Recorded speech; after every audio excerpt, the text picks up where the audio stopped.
మోకాళ్లలో గుజ్జును పెంచి నొప్పిని తగ్గించి సర్జరీని దూరం చేసే ఫ్రీడమ్ వాక్. సో ఏపీలో రేపు కూటమి అధికారంలోకి వచ్చిన తర్వాత ప్రమాణ స్వీకార కార్యక్రమాన్ని భారీ ఎత్తున నిర్వహిస్తున్నారు. ప్రస్తుతం మనం చంద్రబాబు నాయుడు గారు, అలాగే పవన్ కళ్యాణ్ గారు, అలాగే ఇతర సహచర మంత్రులందరూ కూడా ప్రమాణ స్వీకారం చేసేటువంటి సభా వేదిక దగ్గర ఉన్నాం. ప్రస్తుతం మనం చూడొచ్చు, ఇప్పటికే సభా వేదిక అంతా కూడా ముస్తాబు అవుతుంది. భారీ ఎత్తున అంటే దాదాపుగా 1,00,000 మందికి పైగా ఇక్కడికి పెద్ద ఎత్తున తరలి వస్తున్నటువంటి నేపథ్యంలో అన్ని పార్టీలకు సంబంధించి అటు తెలుగుదేశం పార్టీ కావచ్చు, జనసేన పార్టీ, అలాగే బీజేపీ పార్టీకి సంబంధించినటువంటి ఎమ్మెల్యేలు, అలాగే ఇతర నాయకులు పెద్ద స్థాయిలో, భారీ స్థాయిలో తెలుగు రాష్ట్రాల నుంచి ఇక్కడికి వస్తున్నటువంటి పరిస్థితుల్లో పెద్ద ఎత్తున ఏర్పాట్లు చేస్తున్నటువంటి పరిస్థితి. ముఖ్యంగా మనతో పాటు ఇక్కడ జనసేన పార్టీకి సంబంధించినటువంటి అధికార ప్రతినిధి రజనీ గారు ఉన్నారు. ఆమెతో మాట్లాడదాం. చెప్పండి, మీరు ఎన్నో సంవత్సరాల నుంచి 10 ఏళ్ల పాటు మీ నాయకుడు పవన్ కళ్యాణ్ గారు ఎమ్మెల్యేగా ప్రమాణ స్వీకారం చేయాలని, అలాగే రేపు ఉప ముఖ్యమంత్రిగా ప్రమాణ స్వీకారం చేసేటువంటి కార్యక్రమానికి ఇక కొన్ని గంటలు మాత్రమే ఉంది. మీ వేదిక వెనక కొణిదెల పవన్ కళ్యాణ్ నేను అంటూ కూడా ఆయన సంబోధిస్తూ ప్రమాణ స్వీకార కార్యక్రమం చేయబోతున్నారు. మీరు ఎలా ఫీల్ అవుతున్నారు?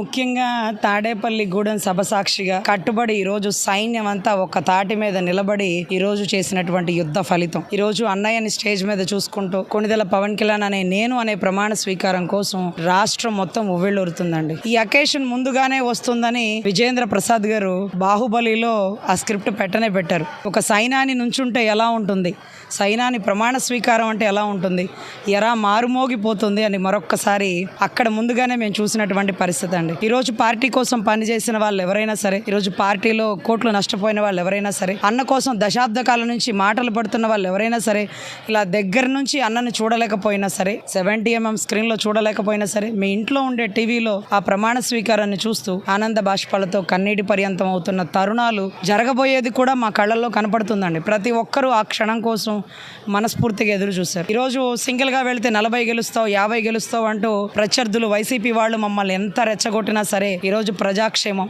రాష్ట్ర విస్తృత స్థాయి ప్రయోజనాలు అని అన్న తీసుకున్న నిర్ణయానికి డిబేట్లో మేము ఎన్నో మాటలు పడేవాళ్ళం అండి, ఎన్నో సార్లు తలదించుకొని వెళ్లేవాళ్ళం. అయినా సరే మా అన్న తీసుకున్న నిర్ణయం గొప్పది గొప్పది గొప్పది వ్యూహం అని నమ్మిన మాకు ఈరోజు ఢిల్లీ స్థాయిగా పవనాల తుఫానులా అంటే చాలన్నా ఈ గొప్పతనం చరిత్రలో నిలబడిపోయావు, 2 చోట్ల ఓడిపోయావు అని ఎగతాళి చేసిన ఈరోజు ప్రత్యర్థులు కూటమి గెలుపుకు నువ్వే కారణం, man of the match, game చేంజర్గా నువ్వు నిలబడ్డావు అంటే ఆ ఘనత చాలన్నా. ఓడిపోయే ప్రతి ఒక్కడికి నువ్వు ఒక ఆదర్శం. ఈ క్షణం ఆ తల్లికి జీవితాంతం రుణపడి ఉంటాం సార్, అంజనాదేవి గారికి. అమ్మ, ఈరోజు చివరిలో పుట్టిన రాష్ట్రంలో మొదటగా నిలబడిన వ్యక్తిగా ఈరోజు రాష్ట్ర ప్రజల గుండెల్లో నిలబడిపోయారు.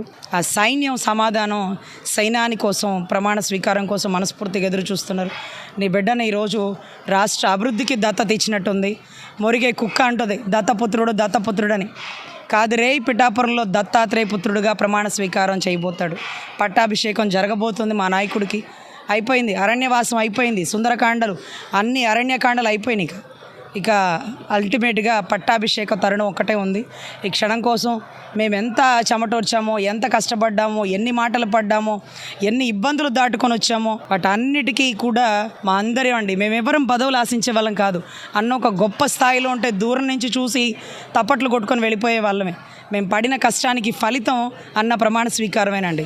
జన సైన్యం ఎప్పుడు పదవులు ఆశించమండి. ఎందుకంటే మా నాయకుడే కుర్చీ పక్కన నుంచొని ఒక షార్ట్ ఫిలిం చూపించారు కదా మీ అందరికీ.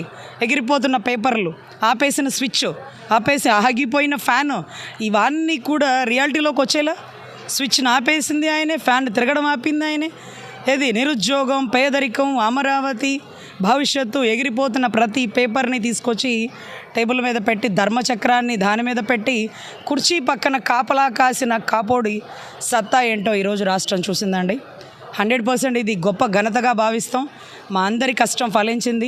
మా అన్న ప్రమాణ స్వీకారం కోసం కన్నీటి పర్యంతంతో, ఆనంద బాష్పాలతో మనస్ఫూర్తిగా ప్రతి ఒక్కరం ఎదురు చూస్తున్నామండి. సో చిరంజీవి గారిని కూడా ప్రత్యేకంగా ఆహ్వానిస్తున్నారు. సో చిరంజీవి గారిని గత ప్రభుత్వం అవమానించారంటూ కూడా పదే పవన్ కళ్యాణ్ గారు చెప్పారు. సో ఇప్పుడు కూటమి కావచ్చు, కాబోయేటువంటి ముఖ్యమంత్రి కావచ్చు, కాబోతున్నటువంటి ఉప ముఖ్యమంత్రి కావచ్చు, స్వయంగా ప్రధాని నరేంద్ర మోదీ కార్యక్రమానికి హాజరవుతున్నారు.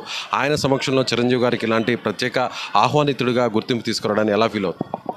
ఆయన చేసిన యుద్ధమే వాళ్ళన్న కోసం అండి. వాళ్ళన్న ఎదుర్కొన్న అవమానానికి వెనుతిరిగి వెళ్ళిపోయిన వాళ్ళన్నని, చూడన్నా నువ్వు తగ్గాల్సిన పని లేదు, నీ పక్కన తమ్ముడు పవన్ కళ్యాణ్ ఉన్నాడు అంటూ తన ఘనతని, తను సాధించిన దాన్ని తీసుకొచ్చి ఆయన కాళ్ళ మీద మోకరిల్లిచ్చిన తరుణం మా అందరికీ గుర్తుందండి.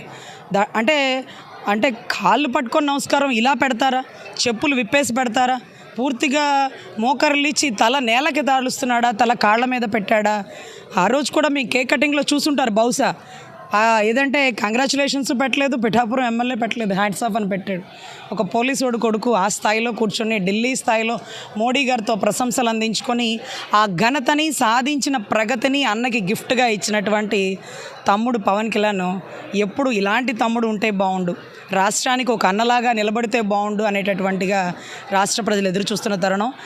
ఇది జనసేన పార్టీకి సంబంధించినటువంటి అధికార ప్రతినిధి రజనీ గారు చెప్తున్నట్టుగా ముఖ్యంగా గతంలో చిరంజీవి గారిని జగన్మోహన్ రెడ్డి గారు అవమానించారు. సో ఆ అవమానాన్ని పదే పదే పవన్ కళ్యాణ్ గారు ప్రస్తావించారు. కానీ ఈరోజు ఆయనకు ఒక సముచితమైనటువంటి గౌరవాన్ని కల్పిస్తూ చిరంజీవి గారిని ప్రత్యేక ఆహ్వానితులుగా ఎన్డీఏ కూటమి రేపు ఇప్పటికే ఆహ్వానించడం జరిగింది. ఇవాళ సాయంత్రం చిరంజీవి గారు నేరుగా విజయవాడకు చేరుకోబోతున్నారు. రేపు ఈ కార్యక్రమానికి స్వయంగా హాజరయ్యేటువంటి పరిస్థితి. ఉప ముఖ్యమంత్రిగా పవన్ కళ్యాణ్ గారు రేపు ప్రమాణ స్వీకారం చేయబోతున్నారు. అలాగే ముఖ్యమంత్రిగా కూడా నారా చంద్రబాబు నాయుడు గారు ప్రమాణ స్వీకారం చేయడానికి ముఖ్యంగా పవన్ కళ్యాణ్ గారు అంటే 10 ఏళ్ల కష్టం అంతా కూడా రేపు ఒక్కసారిగా మా ముందు సాక్షాత్ కనిపించడం అనేది నిజంగా చాలా సంతోషకరం అంటూ కూడా ఆ పార్టీకి సంబంధించినటువంటి నాయకురాలందరూ కూడా చెప్తున్నారు. ఇది ఇక్కడ ఉన్నటువంటి ప్రమాణ స్వీకారానికి సంబంధించినటువంటి అప్డేట్. కెమెరామెన్ లక్ష్మణ్తో విజయ్, సుమన్ టీవీ, విజయవాడ నుంచి.